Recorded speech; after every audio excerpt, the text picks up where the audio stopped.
अस्सलाम वालेकुम। दोस्तों आज की हमारी वीडियो होने वाली है सेल वॉल के बारे में। बेसिकली सेल वॉल होता क्या है, क्यों होता है और कहाँ पर होता है, इसके फंक्शंस क्या है और इसकी कंपोजिशन क्या है। आज की वीडियो में हम सेल वॉल के बारे में डिटेल से बात करेंगे।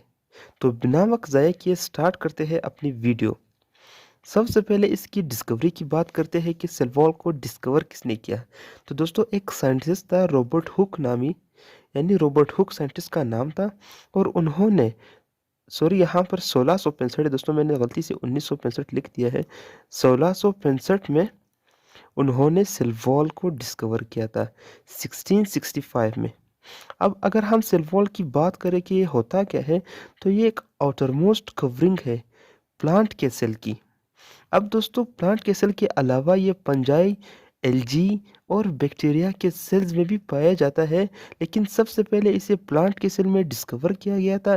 तो इसलिए ये जो है हम डेफिनेशन में आउटरमोस्ट कवरिंग लिखते हैं प्लांट की।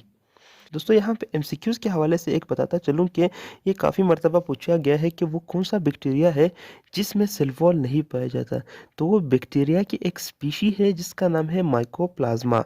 माइकोप्लाज्मा इस स्पीशी में सेल वॉल नहीं होता, और ये स्पीशी जो बैक्टीरिया की है विदाउट सेल वॉल होती है।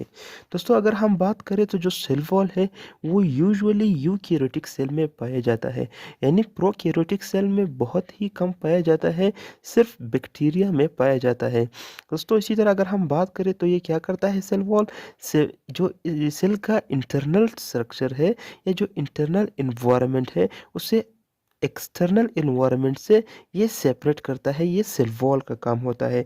इस तरह दोस्तों ये सेल को शेप भी प्रोवाइड करता है, सपोर्ट भी प्रोवाइड करता है और प्रोटेक्शन भी प्रोवाइड करता है। यही वजह है दोस्तों कि जो एनिमल सेल है, एनिमल सेल में सेल वॉल नहीं पाया जाता। इसी की वजह से जो एनिमल का सेल है वो इर्रेगुलर इन शेप होता है। ये जो इर्रेगुलर इन शेप है ये only because of cell wall है, क्योंकि एनिमल के सेल में सेल वॉल नहीं पाया जाता। दोस्तों अगर हम कंपोजिशन की बात करें कि किन किन चीज़ों से सेल वॉल बनी होती है, तो यहाँ पे ये वेरी करता है। क्यों? क्योंकि प्लांट, फंजाई, एल्गी और बैक्टीरिया अलग अलग ऑर्गेनिजम्स है, इस वजह से इनकी कंपोजिशन में भी डिफरेंस आता है। दोस्तों अगर हम प्लांट की बात करें तो प्लांट में जो सेल वॉल है वो सेलुलोज से बना होता है। अब दोस्तों बेसिकली सेलुलोज क्या होते हैं, ये कार्बोहाइड्रेट्स होते हैं, और ये मोस्ट अबंडेंट कार्बोहाइड्रेट है। ये भी एमसीक्यूज़ के हवाले से एक काफ़ी ज़्यादा इम्पोर्टेंट क्वेश्चन है कि जो कार्बोहाइड्रेट में सबसे ज़्यादा मिकदार में पाया जाता है दुनिया में, वो कौन सा शुगर है या वो कौन सा कार्बोहाइड्रेट है, तो हम सेलुलोज कहेंगे। दोस्तों इस तरह अगर हम बैक्टीरिया की बात करें कि बैक्टीरिया में सेल वॉल किस चीज़ से बना होता है, तो दोस्तों बैक्टीरिया में का जो सेल वॉल है वो पेप्टाइडोग्लाइकन से बना होता है।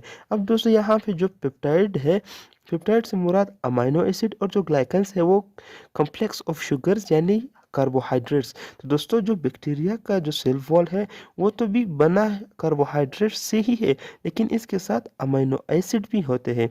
इसी तरह दोस्तों जो फंजाई का सेल वॉल है वो काइटिन से मिलकर बना होता है। यानी काइटिन्स क्या है कि मोस्टली जो आर्थ्रोपोड्स है उनमें भी काइटिन पाया जाता है, और काइटिन बेसिकली है का ये भी पॉलीसेकेराइड है, लेकिन इसमें कुछ नाइट्रोजनस कंपाउंड्स होते हैं। तो दोस्तों ये तो रही बात कंपोजिशन की। अब बात करते हैं जो सेल वॉल है वो फिर फर्दर मज़ीद 3 लेयर से या 3 वॉल से मिलकर बना होता है।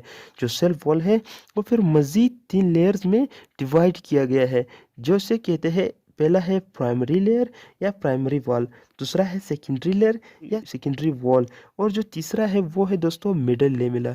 अब इस स्ट्रक्चर से हम डिटेल से और तसल्ली से पढ़ेंगे कि प्राइमरी, सेकेंडरी और मिडिल लेमिला किसे कहते हैं। सबसे पहले बात करते हैं प्राइमरी लेयर की। तो दोस्तों जो प्राइमरी लेयर है या जो प्राइमरी वॉल है, वो जो सेल है उनका जो आउटर मोस्ट बाउंड्री होती है, जो आउटरमोस्ट बाउंड्री होती है सेल की, वही जो है प्राइमरी लेयर है, वही जो है प्राइमरी वॉल है। ये जो है क्या है, सबसे पहले जो सेल में आउटरमोस्ट बाउंड्री बनाई जाती है वो यही प्राइमरी लेयर ही होती है, और ये थोड़ा सा स्ट्रेचेबल होता है। आपने सेल वॉल के बारे में सुना होगा कि काफ़ी ज़्यादा सख्त होता है, लेकिन सेल वॉल का जो ये हिस्सा है, जो प्राइमरी लेयर है, वो थोड़ा बहुत स्ट्रेचेबल होता है। अब दोस्तों स्ट्रेचेबल होने का मकसद क्या है? क्योंकि सेल ने आगे ग्रोथ करनी होती है, तो ग्रोथ के लिए सेल का जो साइज़ है और जो शेप है उसमें डिफरेंस आएगा, जिसकी वजह से जो प्राइमरी वॉल जो है, तो प्राइमरी वॉल थोड़ा सा स्ट्रेचेबल है, और ये थिनर भी है थोड़ा सा। थिनर से मुराद ये थोड़ा सा पतला है बाकी दो लेयर्स या बाकी दो वॉल्स के मुकाबले में, जैसे कि सेकेंडरी और मिडल लेमिला है। इन दोनों के मुकाबले में जो प्राइमरी लेयर है ये थोड़ा सा पतला होता है। यहाँ पे मैंने स्ट्रक्चर में जो काले कलर से मैंने बनाया हुआ है वॉल या जो लेयर है, इसे ही प्राइमरी लेयर या प्राइमरी वॉल कहा जाता है। अब दोस्तों अगर हम इसकी कंपोजिशन की बात करें, जो प्राइमरी वॉल है, तो ये बेसिकली सेलुलोज, हेमिसेलुलोज और पेक्टिन से बना होता है। बात करते हैं जो दूसरे नंबर पर आता है, जिसे मिडल लेमिला कहा जाता है। यहाँ पे जो ब्लू पॉइंटर से मैंने ड्रा किया है, यही मिडल लेमिला है। अब इसका सबसे बड़ा काम क्या है? ये दोस्तों सेल्स को आपस में जोड़े रखता है, सेल्स को आपस में कनेक्ट करता है, या सेल्स की जो है अटैचमेंट कराता है। किस लिए? ताकि जो एक मुकम्मल सा जो प्लांट है जो बना हुआ है, जाहिर सी बात है वो यूकेरियोटिक है, और वो सेल के कंपोजिशंस या सेल के आपस में मिलाप से बना है। तो जो सेल एक दूसरे से मिल रहे हैं प्लांट में, वो इसी मिडल लेमिला की वजह से मिल रहे हैं। दोस्तों अब यहाँ पे ये इसकी जो कंपोजिशन है मिडल लेमिला की, वो दोस्तों बेसिकली पेक्टिन है। अब पेक्टिन क्या है दोस्तों? पेक्टिन थोड़ा सा स्टिकी होता है। अब स्टिकी क्यों होगा? क्योंकि जब स्टिकी नहीं होगा तो ये सेल्स को आपस में कनेक्ट नहीं कर पाएगा, तो इसलिए ये थोड़ा सा स्टिकी होता है, ताकि जो सेल है वो आपस में कनेक्ट हो जाए। और इसी तरह दोस्तों अगर हम आम ज़िंदगी में या आम रूटीन में हम बात करें कि पेक्टिन के हम क्या एग्जांपल दे सकते हैं, तो जो दुकानों या परफ्यूम्स वगैरह में जेली या जो जेम्स मिलते हैं, वो बेसिकली पेक्टिन से मिलकर बने होते हैं, क्योंकि वो थोड़े से स्टिकी टाइप के होते हैं। अब दोस्तों जो लास्ट लेयर है या जो थर्ड लेयर है सेल वॉल की, वो है सेकेंडरी लेयर। अब सेकेंडरी लेयर क्या है? ये बेसिकली दोस्तों द थिकेस्ट लेयर है। थिकेस्ट लेयर से मुराद ये जो लेयर्स में जो मोटा तरीन लेयर है, वो यही सेकेंडरी लेयर है। अब ये कहाँ पर बनता है? Formed inside primary cell wall. ये प्राइमरी सेल वॉल के इनसाइड बनता है, और ये पहले नहीं होता, आफ्टर ग्रोथ ये बन जाता है। जब सेल की अच्छी खासी ग्रोथ हो जाती है, उसके बाद ये सेकेंडरी लेयर बन जाता है, और फिर सेकेंडरी लेयर बनने के बाद सेल की ग्रोथ मज़ीद रुक जाती है, और उसका साइज़ और शेप मज़ीद रुक जाता है। क्यों? क्योंकि ये बेसिकली रिजिडिटी और सख्ती प्रोवाइड करता है सेल को। तो जाहिर सी बात है, जब सेल के स्ट्रक्चर में सख्ती पैदा होगी तो वो ग्रोथ कैसे कर पाएगा? इस तरह दोस्तों ये यूजुअली वुडी प्लांट्स में होता है। अब जो दोस्तों जो बड़े बड़े प्लांट्स हैं, जो दरख्त वगैरह है, यूजुअली ये सेकेंडरी लेयर उनमें पाया जाता है, क्योंकि जो छोटे छोटे सतह पर जो प्लांट्स वगैरह होते हैं, तो जाहिर सी बात है कि उनकी ग्रोथ के लिए हमें स्ट्रेचेबल होना, जो सेल है उसे स्ट्रेचेबल होना पड़ता है, जिसके लिए प्राइमरी लेयर ही मौजूद होती है, सेकेंडरी लेयर नहीं बनती। तो दोस्तों ये वाटर प्रूफिंग भी करता है, यानी जो वाटर की प्रोटेक्शन है उसे भी करता है।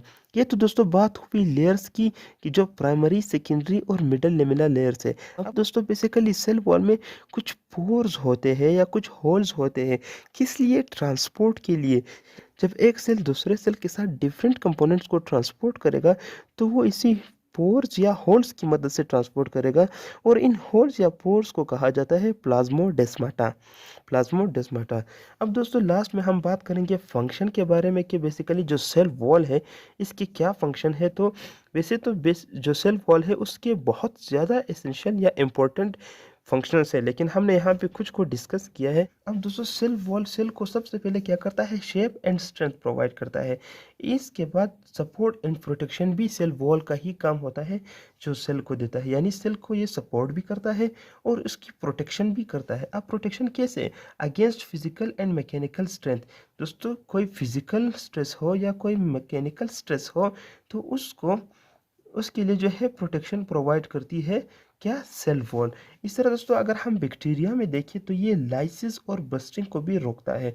अब लाइसिस क्या होता है? बेसिकली किसी सेल का ब्रस्ट हो जाना। लाइसिस और ब्रस्टिंग बेसिकली एक ही बात है कि जब एक सेल ब्रस्ट हो जाता है और उसके कंपोनेंट्स आउट हो जाते हैं सेल से, तो दोस्तों उसी को ही लाइसिस और ब्रस्टिंग कहते हैं। ये बैक्टीरिया में बेसिकली प्रिवेंशन करता है ब्रस्टिंग की या लाइसिस की। अब दोस्तों ये प्रिवेंशन ऑफ एक्सपल्शन भी करता है दोस्तों, कि जब कभी कभार जब सेल थोड़ा ज़्यादा पानी इंटेक कर लेता है तो जाहिर सी बात है उसके फटने के चांसेस ज़्यादा हो जाते हैं, जिसको ये प्रिवेंट करता है और ये एक्सपल्शन होने नहीं देता। इस तरह दोस्तों ये प्रिवेंट वाटर लॉस, जो वाटर है उसकी लॉस से ये प्रिवेंट करता है सेल को। उसी तरह दोस्तों सेल वॉल ट्रांसपोर्ट में बहुत ज़्यादा अहम किरदार अदा करता है। यानी दोस्तों जब आपस में कम्युनिकेट करते हैं, जब डिफरेंट कंपोनेंट्स को ट्रांसफ़र करते हैं या इंपोर्ट एक्सपोर्ट करते हैं, तो वो इसी सेल वॉल की मदद से करते हैं। इसी तरह दोस्तों ये एक बैरियर है जो सेल का इंटरनल स्ट्रक्चर है, और आउटरनल स्ट्रक्चर के दरमियान सेल वॉल एक बैरियर का काम करता है। तो दोस्तों एक क्विक रिव्यू करते हैं आज की वीडियो की। बेसिकली सेल वॉल को डिस्कवर किसने किया? रॉबर्ट हुक ने 1665 में। इस तरह ये एक आउटरमोस्ट कवरिंग है प्लांट के सेल की, लेकिन प्लांट के सेल के अलावा ये फंजाई, एल्गी और बैक्टीरिया में भी पाया जाता है। एक बैक्टीरिया की स्पीशीज है जिसे माइकोप्लाज्मा कहते हैं दोस्तों, इसमें सेल वॉल मौजूद नहीं होता।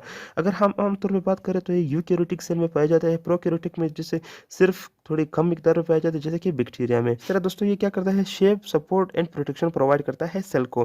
दोस्तों जो सेल वॉल का कंपोजिशन अगर हम देखें तो प्लांट में ये सेलुलोज से बना होता है, बैक्टीरिया में डाइडोग्लाइकन से बना होता है, और जो फंजाई है उसमें काइटिन से बना होता है। दोस्तों इस तरह सेल वॉल मजीद लेयर्स में डिवाइड हुआ, जैसे कि प्राइमरी, सेकेंडरी और मिडल लेमिनर, जो हमने यहाँ पे तफसील से डिस्कस किया है। इस तरह दोस्तों अगर हम फंक्शन की बात करें तो ये सेल को शेप एंड स्ट्रेंथ देता है, सपोर्ट एंड प्रोटेक्शन देता है। इस तरह बैक्टीरिया में ये लाइसिस को रोकता है, सेल में जो एक्सपल्शन है उसकी प्रिवेंशन करता है, और ये वाटर लॉस को रोकता है, ट्रांसपोर्ट में मदद देता है, और एक बैरियर का काम करता है इंटरनल और आउटरनल स्ट्रक्चर ऑफ द सेल में। तो दोस्तों ये थी हमारी आज की वीडियो। उम्मीद करता हूँ कि आपको वीडियो अच्छी लगी होगी। दोस्तों कोई भी सवाल हो, कैसा भी सवाल हो, आप मुझसे पूछ सकते हैं, बस एक एक कमेंट करके। दोस्तों मिलते हैं अगली वीडियो में, तब तक के लिए अल्लाह हाफिज़।